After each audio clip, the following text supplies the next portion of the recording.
बरकत देगा। नेक्स्ट हमारी बुक है टाइम मैनेजमेंट पर। सुधीर दीक्षित इसके ऑथर हैं। फ्रेंड्स, ज़िंदगी में समय सबके लिए बराबर है। वहीं 24 घंटे आपके लिए हैं, वहीं 24 घंटे मेरे लिए हैं, वहीं 24 घंटे किसी डॉक्टर के लिए हैं, वहीं 24 घंटे किसी साइंटिस्ट के लिए हैं, वहीं 24 घंटे किसी हीरो के लिए हैं, वहीं 24 घंटे किसी भिखारी के लिए हैं। बट इन्हीं 24 घंटों का इस्तेमाल या दुरुपयोग करके कुछ लोग इतने अमीर बन गए हैं और कुछ लोग आज भी सड़क पर बैठकर भीख मांग रहे हैं। तो फ़र्क क्या है? हम सबके बीच में जो ज़्यादा कमाते हैं, कम कमाते हैं, वो अपनी टाइम को मैनेज करना सीख जाते हैं और कुछ लोग टाइम को बर्बाद ही करते रहते हैं। ये बुक हमें बहुत अच्छे से समझाती है कि हमें किस काम को कैसे करना चाहिए, क्या हमारी प्रायोरिटी में होना चाहिए। अपनी प्रायोरिटी को डिसाइड कीजिए और उसके बाद काम करना शुरू कीजिए। आपकी प्रायोरिटी अगर आज की उसमें पढ़ना है तो सबसे पहले पढ़ने को ज़्यादा समय दीजिए। अगर आपकी प्रायोरिटी जॉब है तो जॉब को समय दीजिए। आपकी प्रायोरिटी आपका बिज़नेस है तो बिज़नेस को समय दीजिए। अगर आप छोटे बच्चे की मम्मी हैं और आपका प्रायोरिटी आपका बच्चा है तो अपने बच्चे को ज़्यादा समय दीजिए। तो ये आपको प्रायोरिटी फिक्स करने पे सिखाती है। उसके बाद ये और क्या क्या चीज़ें सिखा रही है हमें कि पहले तो प्रायोरिटी डिसाइड कीजिए कि हमें सबसे पहले क्या काम करना चाहिए। उसके बाद प्लानिंग और स्केड्यूलिंग भी करना सिखाती है ये बुक हमें। प्लानिंग किस चीज़ की करनी है? हमें अपने लाइफ की प्लान करनी है तो हमें अपने सबसे पहले दिन को प्लान करना पड़ेगा, हमें अपने महीने को प्लान करना पड़ेगा। तो ये बुक हमें 3 डायरीज में प्लानिंग करना सिखाती है। वो डायरी होती है हमारी ट्रेनिंग डायरी, हमारी मंथली डायरी और हमारी डे टू डे की डायरी। 3 डायरियाँ बनवाती है ये। और उसके बाद ये जो चीज़ें हमारा टाइम वेस्ट करती है, कैसे बचना है, ये भी बड़ी खूबसूरती से सिखाती है। और इसके अलावा ये हमें बताती है कि चीज़ें हमारी ज़िंदगी में प्रोडक्टिव रिजल्ट देती हैं और कौन सी चीज़ें हमारा टाइम वेस्ट करती है। तो ये बुक पढ़ने के बाद आप अपनी प्रोडक्टिविटी को और या अपनी एफिशिएंसी को कम से कम 50 से 70% और ज़्यादा बढ़ा सकते हैं, क्योंकि अब आपने अपने टाइम वेस्टर्स को हटा दिया है। नेक्स्ट बुक है दोस्त बनाने और प्रभाव जमाने की कला या how to win friends and influence people. Dale Carnegie की ये बुक है और ये बुक आप सबको ज़रूर पढ़नी चाहिए। क्यों? क्योंकि आप जिस बिज़नेस में हैं वहाँ पे आपको अच्छा कम्युनिकेशन, दोस्त बनाना, लोगों से रिलेशन बनाना, ये बहुत ज़रूरी है इस बिज़नेस के लिए। ये बुक आपको बताती है कि क्या चीज़ ऐसी इम्पॉर्टेंट है जो आपको लोगों के बीच में प्रसिद्ध बनाती है, लोग आपको क्यों पसंद करते हैं। ये बुक आपको सिखाती है कि एम्पैथी की इम्पॉर्टेंस क्या है। क्या होती है ये एम्पैथी? अगर हम किसी की बात को समझते हैं और उसके पॉइंट ऑफ व्यू से समझते हैं, उसे बोलते हैं एम्पैथी। यानी उसके शू में पैर रखकर उसकी बात को समझना एम्पैथी कहलाता है।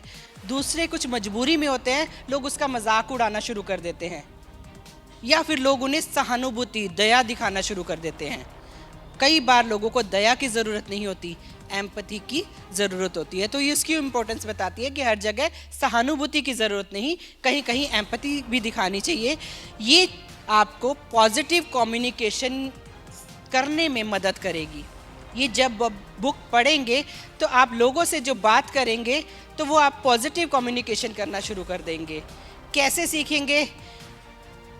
जब आप किसी से बात करते हैं तो सबसे पहले तो किसी को क्रिटिसाइज़ नहीं कीजिए, सबकी प्रशंसा कीजिए। बस वो प्रशंसा कैसी होनी चाहिए?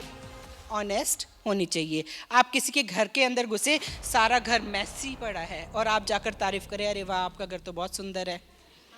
तारीफ़ हमेशा जेन्युइन करनी चाहिए। कोई आज बहुत गंदा बन के आया है, उसने बाल भी नहीं बनाए, उसने दाढ़ी मूछ भी नहीं साफ़ की, और आप कहें आज तो आप बहुत सुंदर अप टू डेट होकर आए हैं, तो यही सोचेगा कि आप उसका मजाक उड़ा रहे हैं। कोई बहुत लेट आया है और आप आते ही तालियां बजाने लग गए हैं कि वेरी गुड, आप ऑन टाइम है, तो वो समझ जाएगा आप उसकी मजाक और झूठी तारीफ कर रहे हैं। तो लोगों से पॉजिटिव बातें करें, उन्हें पावर देने की कोशिश करें, उन्हें अप्रिशिएट करें, कभी आर्ग्यूमेंट ना करें, कभी किसी को क्रिटिसाइज ना करें। ये बुक आपको बहुत अच्छे से सिखाएगी। दूसरों को इन्फ्लुएंस कैसे करें, एक तो लोगों से आंख मिलाकर बात करें, दूसरा लोगों के नाम याद करने की आदत डालें, क्योंकि जब आपको किसी को नाम से पुकारते हैं तो अपनापन की फीलिंग आती है। आप किसी वेटर में, किसी होटल में गए हैं, वेटर करे ए इधर आ, ओ भैया इधर आ, तो उसे कैसा लगेगा? और इसकी बजाय आप बोले राम भैया प्लीज इधर आना। अब आपने उसका नाम भी लिया और प्लीज भी बोला, तो उसे कैसा फीलिंग आएगी? तो लोगों को बेटर फील कराओ, लोगों को इम्पोर्टेंट फील कराना, ये बुक हमें बहुत अच्छे से सिखाती है। और जो आसपास के सर्कल में लोगों की बातों को सुनना, उनकी प्रॉब्लम्स को सुनना, एक अच्छा लिसनर बनना, ये बुक हमें सिखाती है। ये बताती है हर वक्त बोलना ज़रूरी नहीं होता।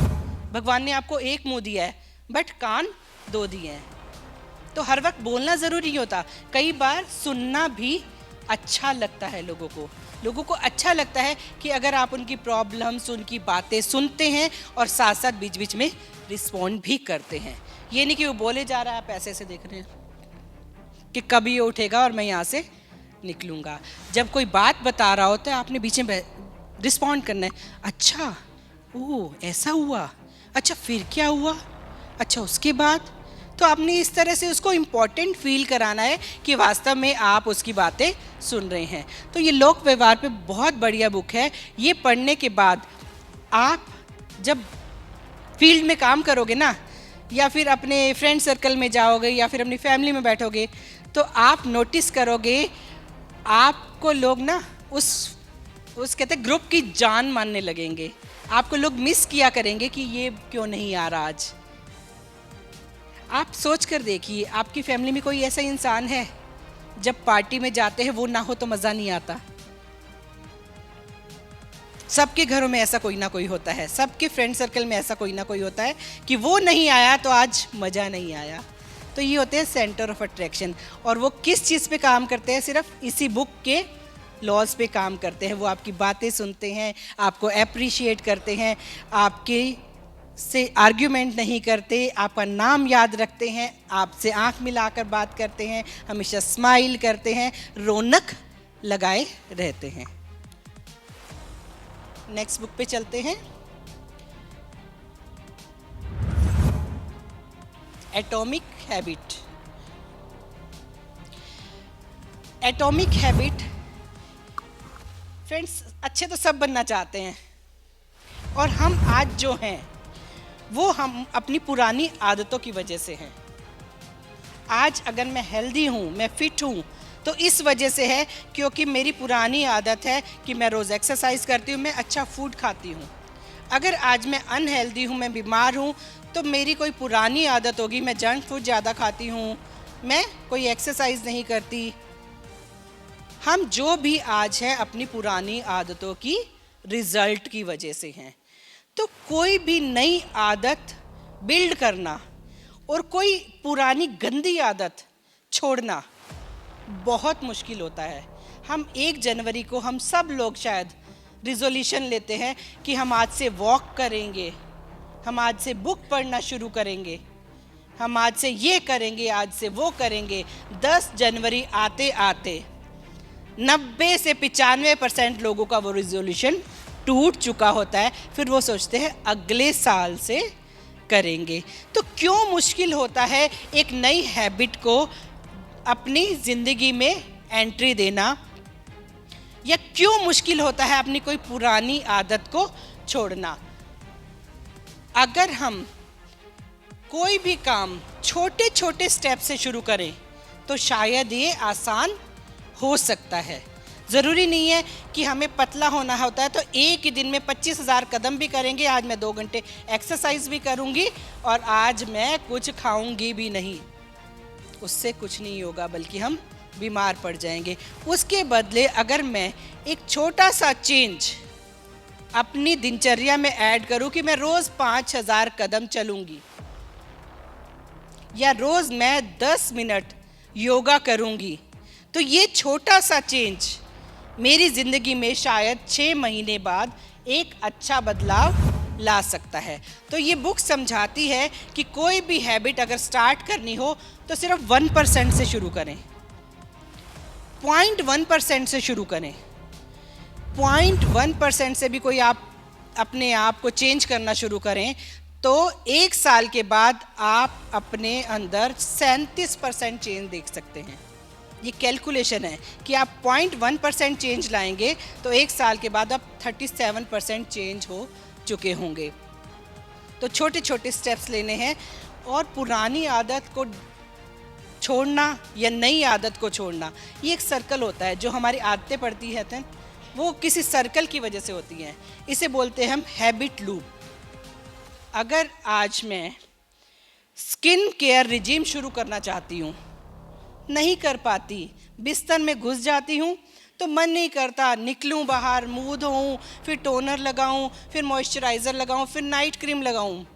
एक बार बिस्तर में घुस गए तो घुस गए, मन नहीं करता। बट अगर हम एक छोटी सी चेंज के साथ शुरुआत करें कि मुझे स्किन केयर रिजीम शुरू करना है, जब मैं रात को ब्रश करने जाऊंगी तो वॉश बेसिन पे ही मुंह धो के आऊंगी, सिर्फ पानी से, सिर्फ पानी के छींटे मारे, टॉवल से पोंछा और सो गई। ये मैंने एक बहुत छोटा सा चेंज किया कि ब्रश तो कर ही रही हूँ, वो तो मेरी आदत है। उस आदत के साथ क्या अटैच किया, पानी के छींटे मैंने मुंह पे मारने शुरू किए। अब मैंने 10 दिन पानी के छींटे मुंह पे मारे। अब मुझे लगा इस आदत में एक और आदत ऐड कर लेती हूँ। मैंने वॉश बेसिन पे फेस वॉश रख दिया। अब मुझे मुश्किल नहीं लगा, छींटे तो मारने ही है। तो 10 दिन के बाद 11वें दिन, क्योंकि वो वॉश बेसिन पे फेस वॉश रखा था, तो मैंने फेस वॉश भी कर लिया। अब मैंने 10 दिन फेस वॉश किया, ठीक है। अब थोड़े दिन बाद तो लगेगा ना कि भैया मैं रोज़ जो फेस वॉश करके सो रही हूँ तो स्किन थोड़ी थोड़ी अच्छी होनी शुरू हो गई है, ग्लो आना शुरू हो गया, तो क्यों ना जब जाती हूँ बाहर तो एक मॉइस्चराइज़र भी लगा लिया करूँ या नाइट क्रीम भी लगा लिया करूँ। तो इस तरह से स्मॉल स्मॉल चेंजेस करते करते हम एक नई हैबिट को अपने ज़िंदगी में शुरुआत कर सकते हैं। कोई बुरी आदत छोड़नी हो, किसी को स्मोकिंग की आदत हो, तो सबसे पहले देखो कि वो स्मोकिंग करते किस टाइम है, कब उनकी क्रेविंग जागती है। एक एग्जाम्पल लेती हूँ। एक मोहन है, वो जॉब करता है, शाम के 5 बजते हैं तो उसे भूख लगती है। लंच 1:30 बजे हो गया, 5 बज गए, काम करते करते भूख लगती है। 5 बजे वो बाहर निकलते हैं कुछ छुटपुट खाने के लिए, और वो जहाँ जाते हैं खाने, समोसा खाने, ब्रेड पकोड़ा खाने या चिप्स खाने, उसके सामने सिगरेट की दुकान है। अब जब वो समोसा खाते हैं, चाय पीते हैं, तो सामने सिगरेट की दुकान है, सिगरेट लेते हैं और पीकर आ जाते हैं। तो क्या उन्होंने एक सर्कल बना रखा है कि शाम को भूख लगेगी, वो बाहर कुछ खाने जाएंगे, वहाँ सिगरेट भी मिलेगी और सिगरेट पी कर आएंगे। तो उन्होंने एक सर्कल बना रखा है। अब इस सर्कल को, इस लूप को हमें ब्रेक करना है। अब ब्रेक कैसे करेंगे, शाम को भूख तो लगेगी ही लगेगी, तो क्या किया जाए। बुक ने सिखाया है, मैं नहीं सिखा रही, ये बुक ने सिखाया है कि वो शाम को जो भूख लगती है वो अपने पास एक स्नैक का डिब्बा रखना शुरू कर दें।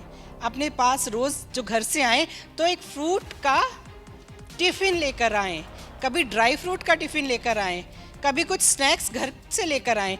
इसकी वजह से उन्हें बाहर नहीं निकलना पड़ेगा। बाहर नहीं निकलेंगे तो सिगरेट के लिए स्पेशल जाने में थोड़ा सा आलस आएगा। तो इस तरह से पुरानी कोई भी आदत छोड़नी होगी, सिगरेट को गायब करना होगा कि सिगरेट नज़र ही ना आए। बुक पढ़नी शुरू करनी है। आलस आता है, आज करूँगी, कल पढ़ूंगी, परसों पढ़ूंगी, पढ़ते ही नींद आ जाती है। या उठे कौन, अब बिस्तर में घुस गई। मलिक सर ने कहा था रात को 20 मिनट पढ़ के सोया करो। अब कौन उठे, अब बिस्तर से कौन रजाई से निकले, बुक लेने जाओ, फिर चश्मा उठाने जाओ, फिर पानी रखो कि कभी प्यास लगती है, कभी चाय पीने का मन करता है। तो एक काम करते हैं ना, जहाँ सोते हैं उसके पास एक टेबल लगाओ, वहाँ पानी भी रखो, वहाँ चश्मा भी रखो अगर चश्मा यूज़ करते हैं, और बुक भी रखो।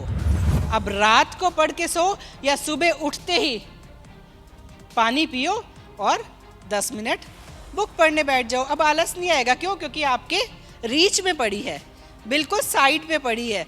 अब ना आपको उठ के जाके लेने की ज़रूरत है, ना पानी लेने की ज़रूरत है, ना चश्मा उठाने की ज़रूरत है, सब कुछ आपकी रीच में है। तो इस तरह से नई आदत आप शुरू कर सकते हैं। और कभी भी 50 पेजों से शुरू मत करो, 1 पेज पढ़ना शुरू करो।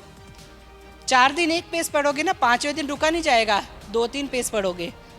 15वें दिन रुका नहीं जाएगा, 5-5 पेज पढ़ना शुरू कर दोगे। और यही हैबिट बढ़ते बढ़ते आप देखोगे कि महीने में आप 1 से 2 बुक पढ़ना शुरू कर दोगे।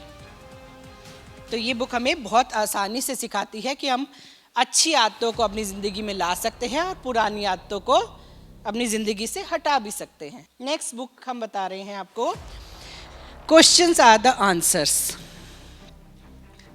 ये बुक वैसे मैं अभी पढ़ रही हूँ, ये मैंने शायद 6-7 साल पहले पढ़ी थी, फिर पता नहीं गुम हो गई, क्या हुआ। कई बार हम लोग टीम में भी दे देते हैं कि बुक बहुत अच्छी है, तुम पढ़ो। अभी कुछ टाइम पहले, 1-1.5 महीना पहले ये मुझे फिर मार्केट में दिखी। मैं और सर कहीं घूमने गए हुए थे, मैरिज एनिवर्सरी पे हम घूमने गए हुए थे। हमने एक दूसरे को कुछ गिफ्ट नहीं दिया, क्या दिया, मैंने इनको एक बुक लेके दी और इन्होंने मुझे एक बुक लेकर दी। तो उस दिन ये वाली बुक ली थी मैंने, सवाल ही जवाब है, एलन पीस की बहुत अच्छी बुक है ये नेटवर्किंग पे है। ये हमें नेटवर्किंग में बहुत हेल्प करती है। इसमें सही क्वेश्चंस करना सिखाया है। जैसे आपको CYL में हम बोलते हैं ना कि आप ये मत पूछो प्लान दिखाने के बाद कि अच्छा लगा, तो सामने वाला तो कुछ भी कह सकता है, ना नहीं लगा। क्या कर लोगे आप? कुछ नहीं कर सकते। सही तरह से क्वेश्चन पूछना सीखो। हम क्या पूछते हैं, क्या सिखाया गया हमें? हम पूछते हैं क्या अच्छा लगा, प्रोडक्ट्स, प्लान या हम लोग? ऐसे ही पूछते हैं ना। अब वो किसी में तो हामी भरेगा, और जिसमें वो हामी भरेगा वहीं आपका ट्रिगर पॉइंट है। अब आप उसने हामी भरी कि प्लान बहुत अच्छा है, तो समझ आ गया कि उसको बिजनेस करने में इंटरेस्ट है। उसे लगा प्रोडक्ट बहुत अच्छे हैं, तो आपको समझ आ गया कि आज ये प्रोडक्ट तो ज़रूर खरीदेगी। अब वो ज्वाइन करके खरीदेगी या बिना ज्वाइनिंग के खरीदेगी, वो सब आप पे डिपेंड करता है। तो सही तरह से क्वेश्चन पूछना ये बुक आपको सिखाता है, जिसे बोलते हैं identify PMF, primary motivating factor. Questions के सहारे ही आप पूछ सकते हैं।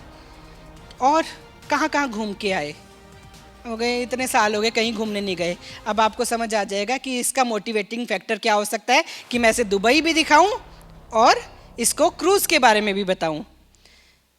जैसे अभी फियाज सर ने बोला, और नोट छाप रहे हो, ये आपने क्वेश्चन किया, आजकल बड़े नोट छाप रहे हो।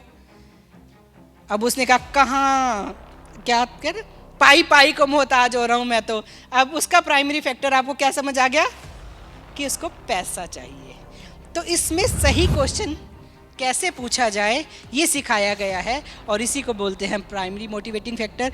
और क्या चीज़ें सिखाई गई हैं इसमें, कम्युनिकेशन और रिलेशनशिप सिखाई गई है कि हमें लोगों से कैसे बातें करनी है, कैसे उनके साथ रिलेशनशिप बिल्ड करना है। इस बिज़नेस में एक बड़ी अच्छी चीज़ सिखाई है, इस बुक में बड़ी अच्छी चीज़ सिखाई है कि बिज़नेस स्टार्ट किया है और चल नहीं रहा, तो पहला रूल, सी मोर पीपल। ठीक है, अब बिजनेस थोड़ा चलना शुरू हुआ है, रुक गया, सेकंड रूल अपनाओ, सी मोर पीपल। फिर चलना शुरू किया, फिर एक जगह आके फिर वो ग्रोथ नहीं आ रही जो मैं सोच रही थी, तो तीसरा रूल अपनाओ, सी मोर पीपल। तो पहला रूल सी मोर पीपल, दूसरा रूल सी मोर पीपल, तीसरा रूल सी मोर पीपल। क्या ये हेल्प नहीं करेगी आपको नेटवर्किंग में? हेल्प करेगी ना। उसके बाद ये चौथा रूल बताती है, लॉ ऑफ एवरेज। आप लोगों से मिल रहे हैं 100 लोगों से मिल रही है, पर ऐसा नहीं हो सकता कि 100 लोगों से मिले और 100 लोग ही ज्वाइन कर जाएं।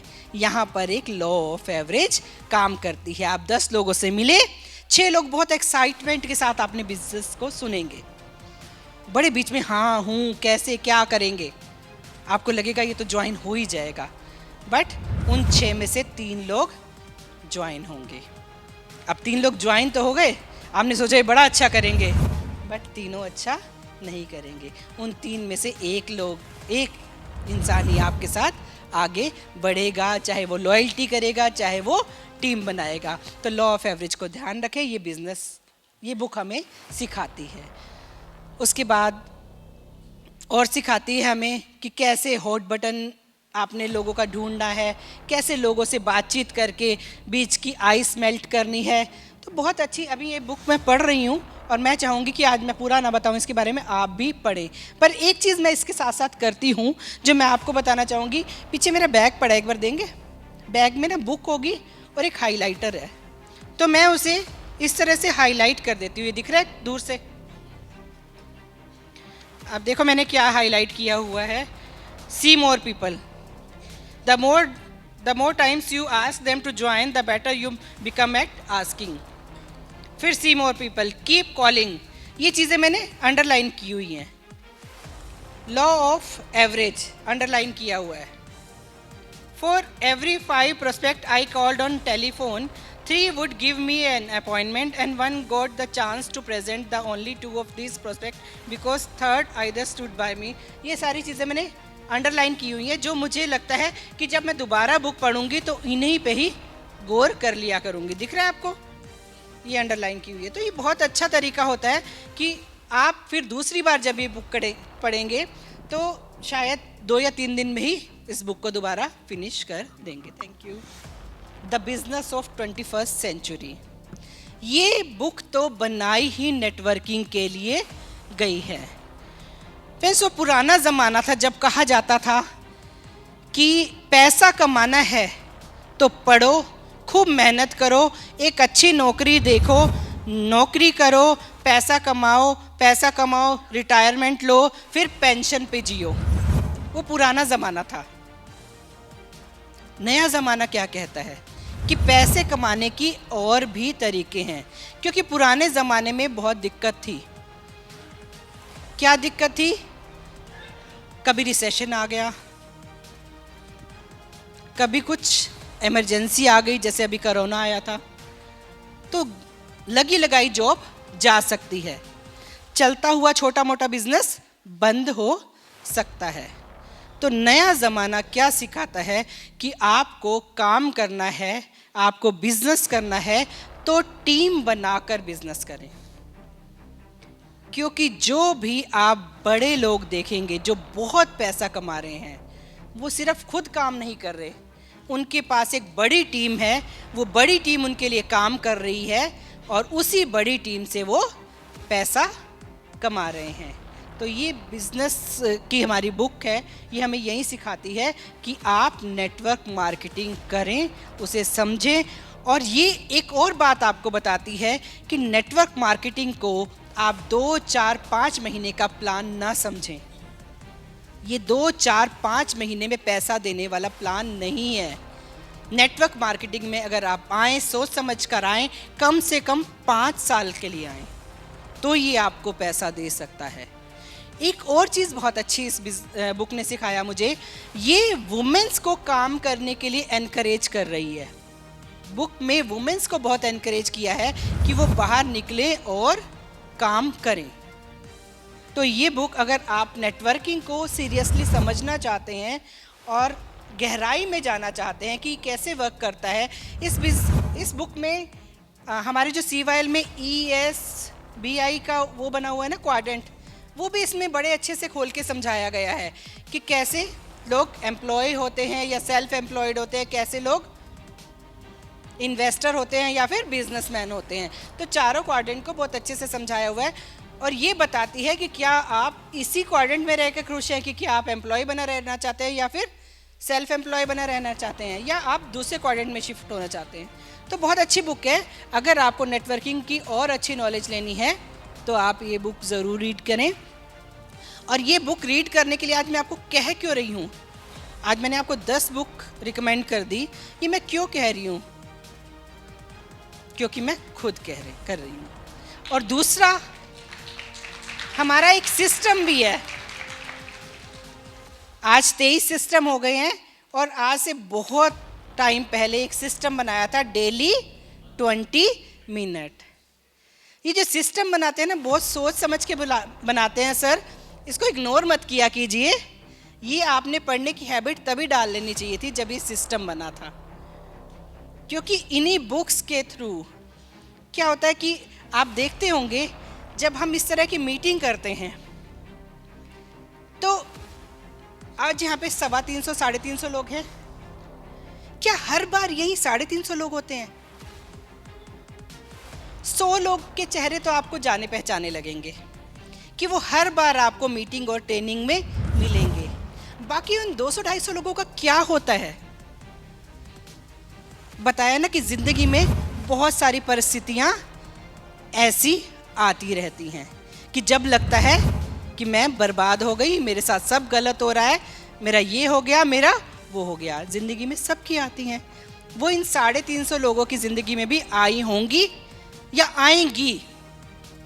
तो वो जो 100 चेहरे क्यों नहीं बदल रहे? वो 100 चेहरे हर बार क्यों दिखाई देते हैं? क्यों? क्योंकि वो इस तरह की बुक्स पढ़ते हैं। उन्हें पता है कि ज़िंदगी में ये वक्त तो आएगा और आएगा और चला जाएगा। हमें अपने लक्ष्य से नहीं हटना। हमें मोदी केयर का जो लक्ष्य लिया है कि हमें यहाँ से 1 लाख, 5 लाख, 10 लाख, 20 लाख, 25 लाख जो कमाना है वो यहाँ से कमाना ही कमाना है। ये वक्त, कहते ना, ये वक्त भी गुजर जाएगा, चाहे वो अच्छा है या वो बुरा है। ये बुक्स हमें इस बात के लिए स्ट्रॉन्ग बनाती हैं। इसी वजह से ये 100 चेहरे जो बुक्स पढ़ते हैं यहाँ आपको आज भी दिखाई दे रहे हैं, कल भी दिखाई देंगे, परसों भी दिखाई देंगे। क्या आप चाहते हैं कि आप सबके चेहरे मोदी केयर में दिखाई देते रहें? तो बुक्स पढ़ना। Thank you so much.